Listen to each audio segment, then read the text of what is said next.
In the previous lecture, I talked about the processes of glomerular filtration and tubular reabsorption and secretion.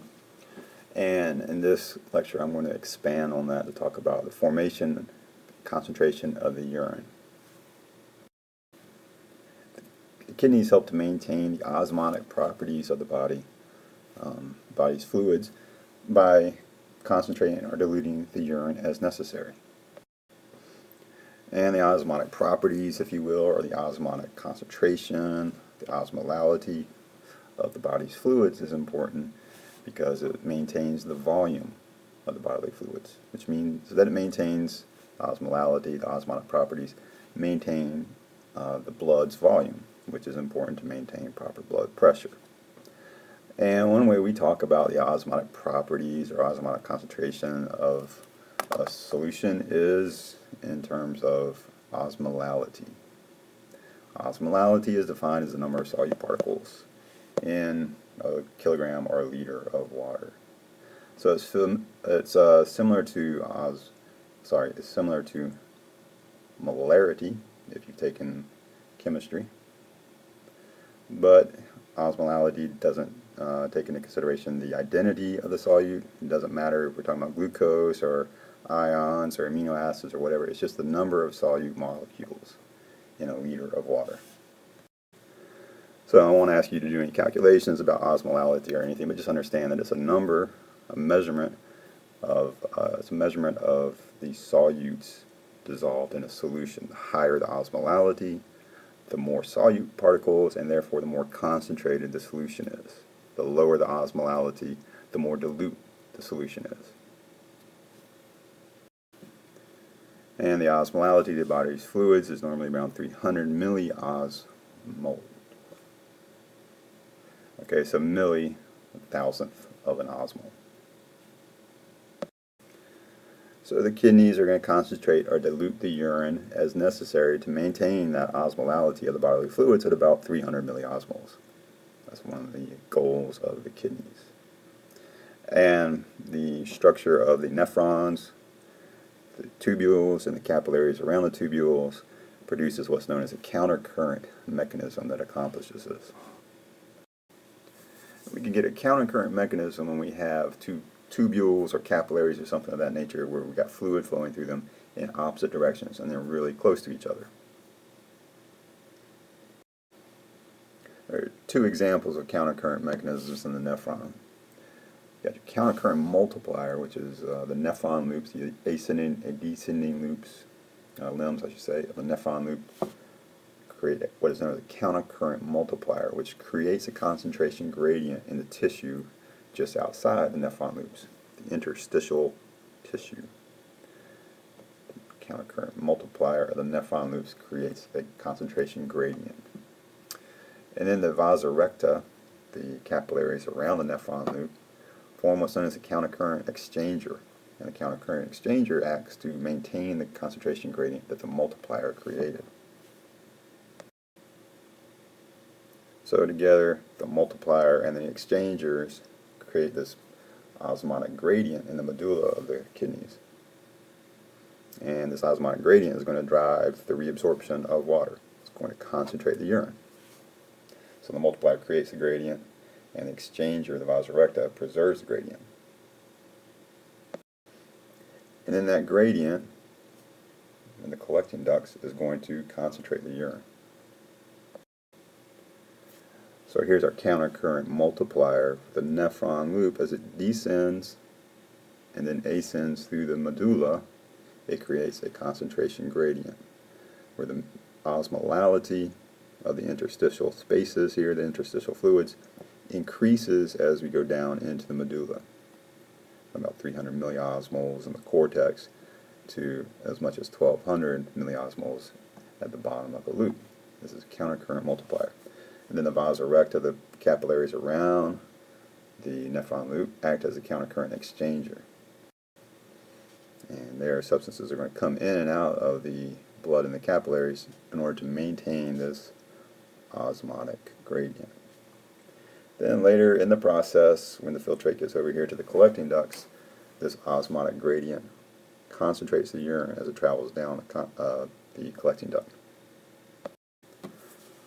Alright, so let's take a look at each of these in a little bit more detail, beginning with the nephron loop, the countercurrent multiplier.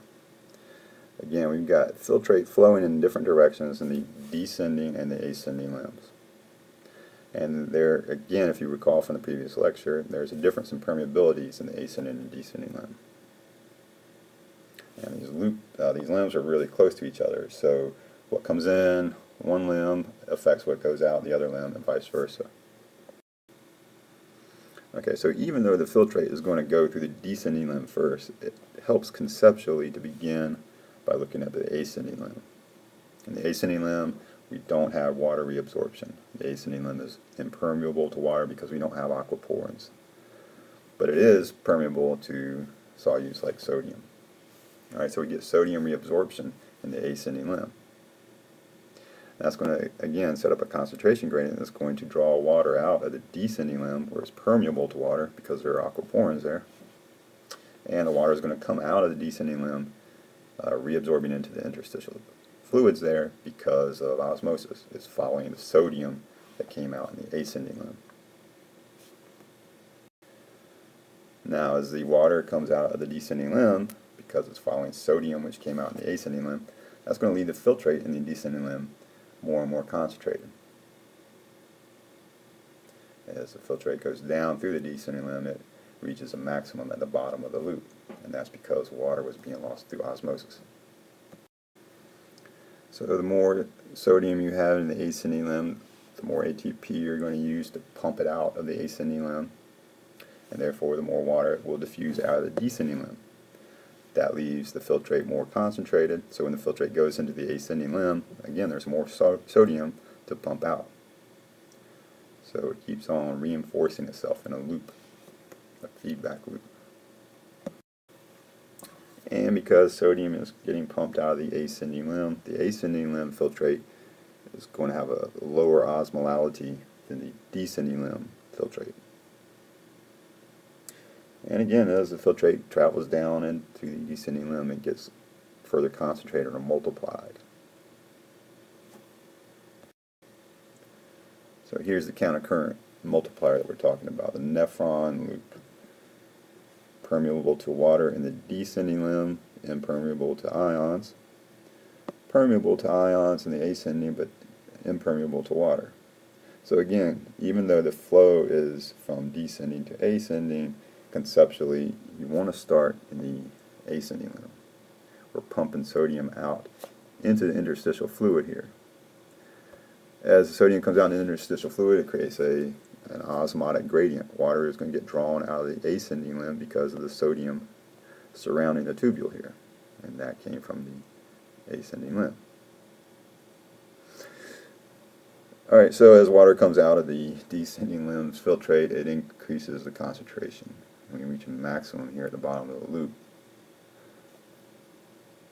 Now as the filtrate travels up, there's more sodium to pump out. So it just creates this feedback loop. And the color of the background here indicates the osmolality of the interstitial fluid.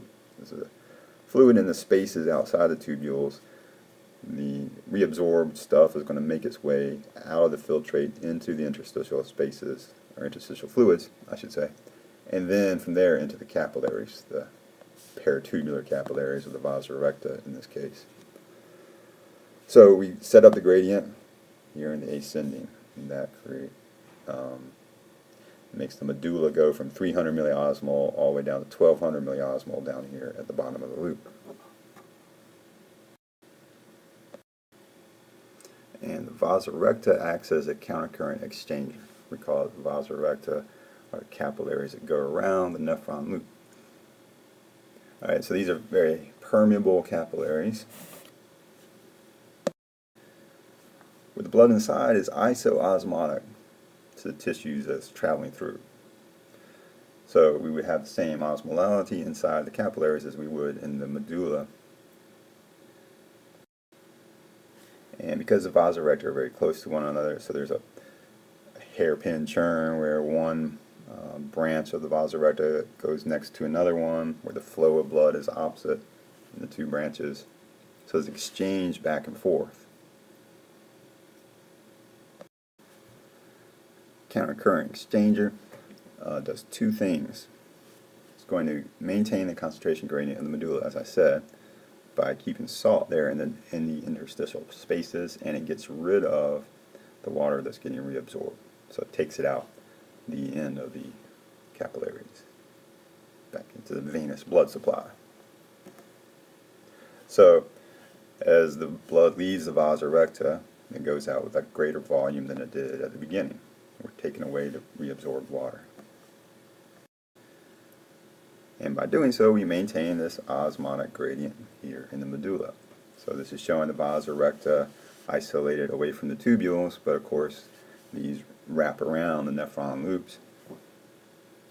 And notice that the osmolality here is basically similar or the same as the osmolality of the medulla. And it maintains this concentration gradient because it absorbs salt in the descending part of the vasa recta, and then in the ascending part it's going to lose salt back into the medulla. Meanwhile, it's reabsorbing water as it leaves the medulla, the vasa recta, get more water, so it increases in volume. So these countercurrent mechanisms allow the kidneys to establish this osmotic gradient in the medulla that's going to allow us to concentrate the urine as necessary. Otherwise, our urine wouldn't be any more concentrated than the rest of the bodily fluids. Now, if we're overhydrated and we need to reduce the body's fluid volumes, then we can produce more dilute urine.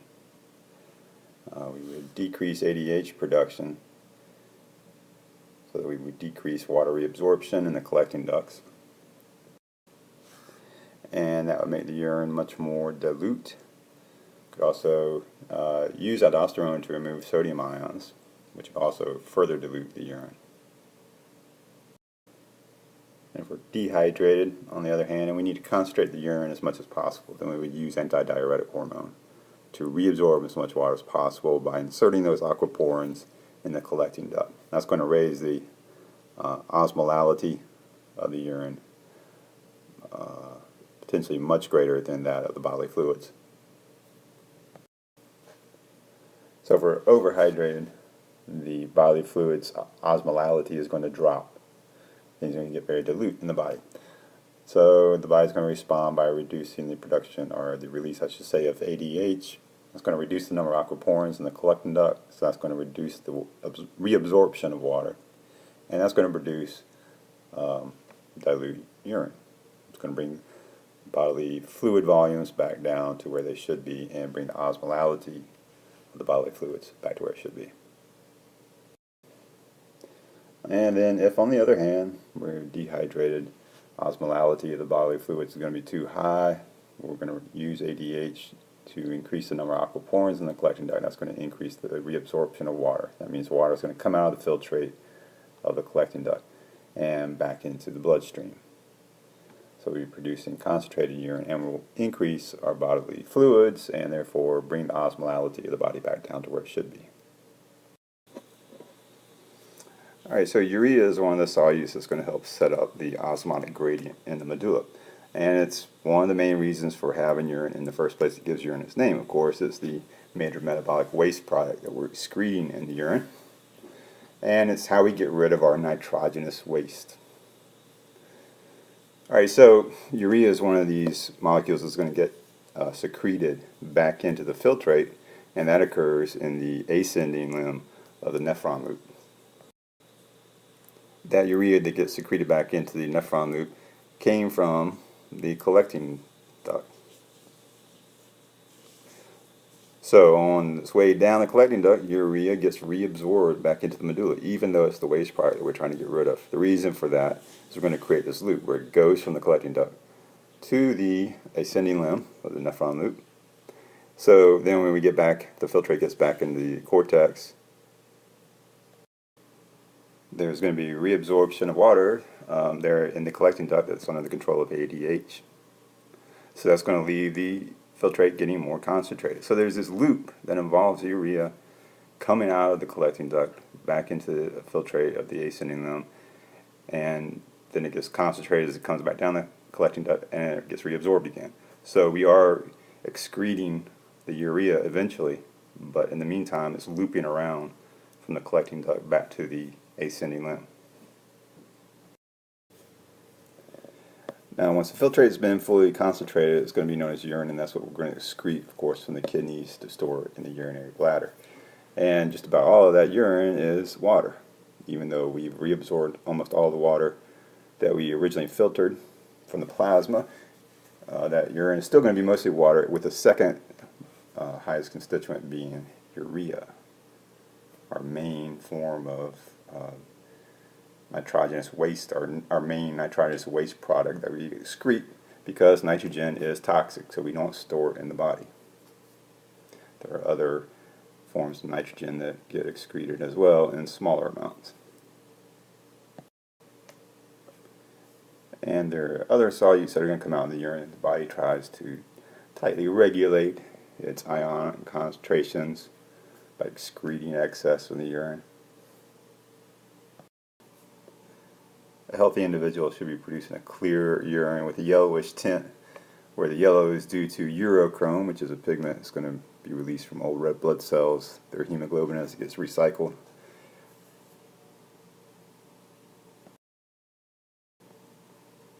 And generally should not have too much of an offensive odor. However, urine that's left to stand can be converted to ammonia, which is going to start to develop a foul odor. And there are other reasons that a person's urine might have an off odor to it, like asparagus in certain individuals. Asparagus is high in the amino acid methionine, which in certain individuals gets converted into methylmercaptan, which is a sulfur-containing compound that's going to give the urine a funky smell. And the pH of urine is generally going to be slightly acidic. Can range quite a bit, though, from much more acidic to slightly alkaline. And that's going to be due to the fact that we're using the kidneys in order to maintain the pH homeostasis of the blood. So if we're, say, in an acidic diet, then our urine is going to have a lower pH in order to maintain the proper pH of the blood, right around 7.4. And due to the fact that urine is water plus solutes, like mostly urea, of course, the urine is going to have a slightly higher specific gravity than water, which simply means that it's going to have a greater density. And that makes sense because, again, it's water plus some solutes. From the kidneys, where the urine is formed, it's going to be transported to the bladder via the ureters, or a continuation of the pelvis of the kidney.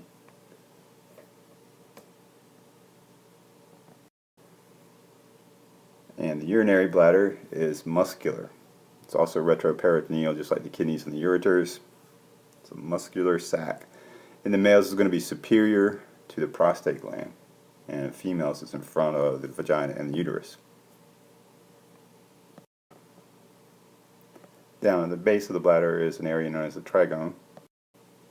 This is a sort of triangular feature that's drawn out by the openings of the two ureters as well as the opening to the urethra. So here's your ureters draining from the kidneys. They're opening here, make up two of the corners of the trigone area, the third being the opening to the urethra via which the urine is going to leave the body.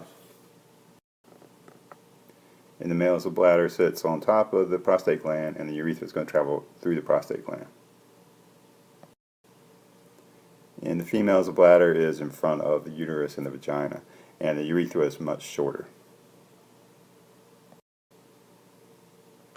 The empty bladder has a collapsed sac type appearance, and on the interior there are these big folds of tissue known as rugae. The stomach also has this type of folded tissue on the interior known as rugae that allows the organs to expand in size when it fills with contents. So in the bladder can hold about half a liter to a liter of urine. Those rugae allow it to expand. Here's a picture of something known as a pyelogram, which is where they take a contrast medium and they inject it into a vein, and they wait a few minutes for it to make its way to the kidneys, and then they're going to take x-rays. It's going to show features of the urinary system and how well they're functioning.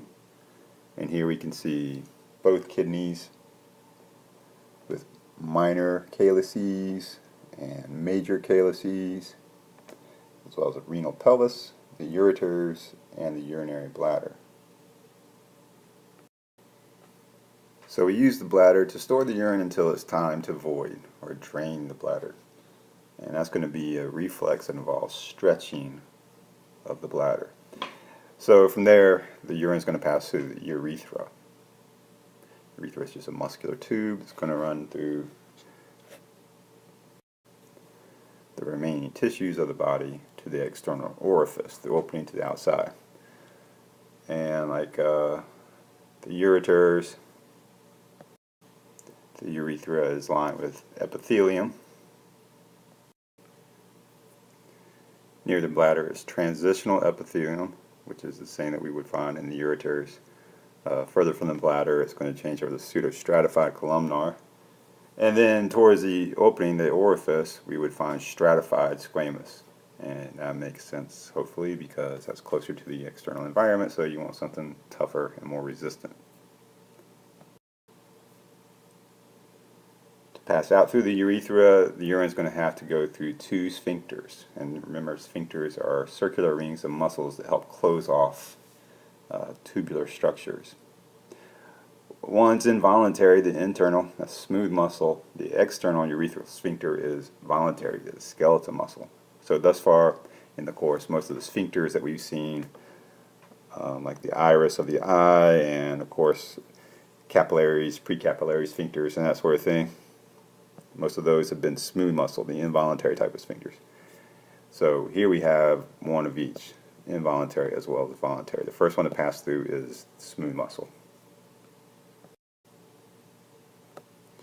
The internal urethral sphincter is just here, past the opening to the urethra. That's involuntary, smooth muscle, and the external urethral sphincter is next, and that's voluntary, skeletal muscle. So there's a reflex that's going to open this one, and then we decide when it's time to open this one. And of course the female has the same arrangement of those sphincters. Internal, involuntary, external, voluntary, and skeletal muscle. So in order to void the bladder, process known as micturition or urination, three things are going to have to occur. We're going to contract the muscular layer of the bladder called the detrusor. That's a reflex thing. We're not controlling that or thinking about it. Nor are we controlling the opening of the internal urethral sphincter there.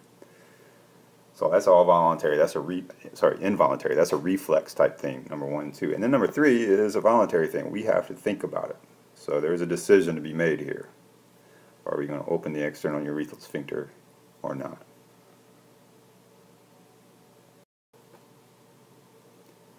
It usually takes a couple years or so before the nervous system has to develop the ability to control micturition. There are a group of neurons in the pons, the pontine storage center, the pontine micturition center, that are going to develop and control this type of thing. And so voiding or urination, micturition, is something that's a parasympathetic activity. Holding it, storing urine in the bladder, is a sympathetic type activity. If you're in fight or flight, sympathetic nervous system, you don't need to be concerned with excreting your metabolic waste products. And these neurons in the pons, the pontine centers, are under the higher brain control. So we're consciously able to make decisions about when we want to do things. If we decide it's time to void, the micturition neurons are going to act to increase the parasympathetic activity. They're going to decrease the sympathetic activity, and also decrease the activity of those neurons leading to the external urethral sphincter, which is going to allow those to relax. So that over here, this is going to result in contracting the muscle of the bladder and opening that involuntary sphincter. And then this is going to relax the voluntary sphincter. Or alternatively, if we decide that it's not time then this so-called storage center, this group of neurons in the pons, is going to do the exact opposite. Decrease parasympathetic activity. And again, urination or micturition is a parasympathetic activity. So if you decrease parasympathetic nervous output and increase sympathetic output, as well as increase the somatic, which is going to the external urethral sphincter, then you're going to decrease micturition. Or that is to say, you're not going to allow micturition. Storage. Incontinence is the term for voiding that occurs involuntarily, usually from weakened pelvic floor muscles. And stress incontinence is fairly common with the extreme pressures in pregnancy. And stress incontinence, an increase or change in intra-abdominal pressure, such as from laughing or coughing, can lead to involuntary micturition. Incontinence is also an issue for elderly folks where they have weakened pelvic floor muscles. Also, the elderly experience an overall decline in the efficiency of the urinary system. Nephrons decrease in number. GFR goes down. Sometimes it's due to hardening of the arteries due to accumulations of lipids. And that concludes our look at the physiology of the urinary system.